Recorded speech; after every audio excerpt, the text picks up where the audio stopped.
who work in cities, towns and villages across the UK. I want to thank each and every one of you for supporting this special lunch, which will raise vital funds so that our charity can give terminally ill people choice about how and where they spend their final days. And I think that what someone in that situation dreads most is to die in an impersonal, busy hospital ward. So we have 9 wonderful Marie Curie hospices where from the minute you walk through the door you matter. And there's a tangible tranquility there that you can't help feeling and feeling moved by. And patients can receive specialist medical and nursing therapies, and they're just surrounded by the most amazing care and kindness and compassion. But still, most people who are dying would like to be in their own surroundings. And so our home nursing service enables people to be in that place of their choice. And we help families to manage through what can be the most difficult and stressful time imaginable. One of our recent patients was a lady called Jackie who had pancreatic cancer, and she lived with her husband Tom and 3 teenage sons. Tom was a local builder, and she was nursed downstairs in the dining room, in the dining room conservatory which he had built himself. But actually Tom felt as if everything was falling around him. He was struggling to cope with his wife's difficult medication regime, which he just didn't understand. He was setting his alarm every 2 hours through the night to attend to her. The boys were always hungry and he didn't have time or energy to prepare their meals for them. And you might think that teenage boys wouldn't notice when the house is in disarray, but if it's because their mum is terminally ill, they do notice. Jackie wasn't so much afraid of dying as afraid and distressed by the effect on her family. So she was referred to Marie Curie, and our care in the last 2 weeks of her life made a tremendous difference. They'd had many nights where her pain was bad, her breathing was bad, everything was bad. But we know how to deal with that.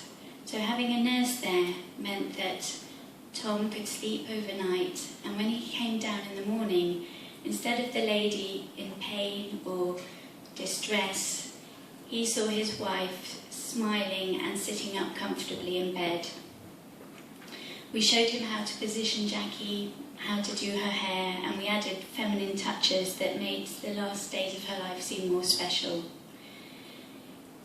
He picked up on our ideas and added his own, and Jackie's favourite was when Tom strung a string of fairy lights across the garden, and he was so proud of the pleasure that gave her and how it lifted her spirits in the last evenings of her life. I felt humbled when I knew that our care even touched the boys. One of them said to me, "Dad couldn't ever get Mum comfortable, but when there's a nurse there, she looks sorted and pretty." And they will always remember that. Our aim is for families to be left with the best possible memories. So I'll quickly mention a gentleman we cared for.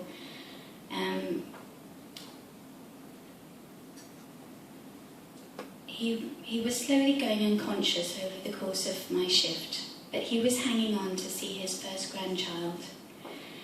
So I washed him and made him as comfortable as possible, and during the time that I was there, his son arrived with their newborn baby girl, only 7 hours old. We took some lovely photos of them all cuddled around him on the bed with the newborn baby laid in his arms.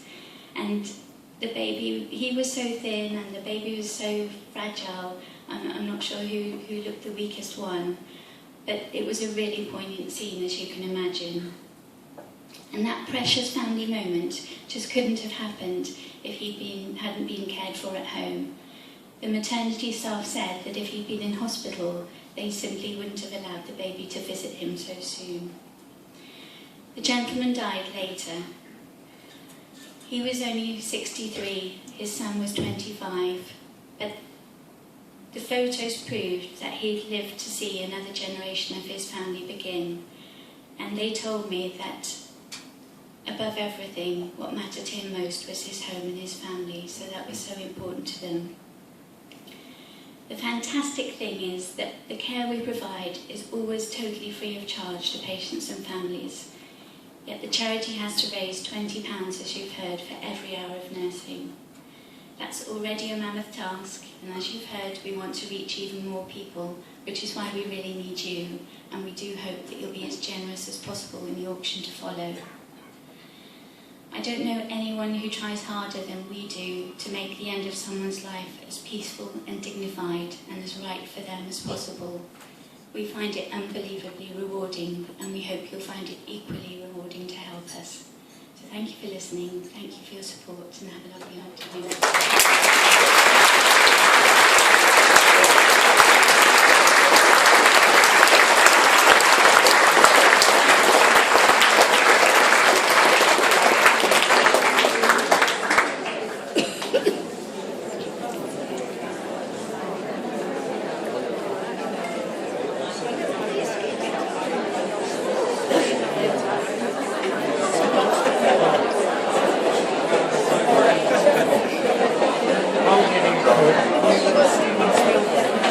It's going on YouTube to publicise, so we'll get your beautiful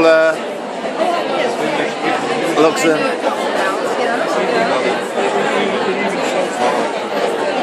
Look this way and say goodbye to everyone. Goodbye and God bless.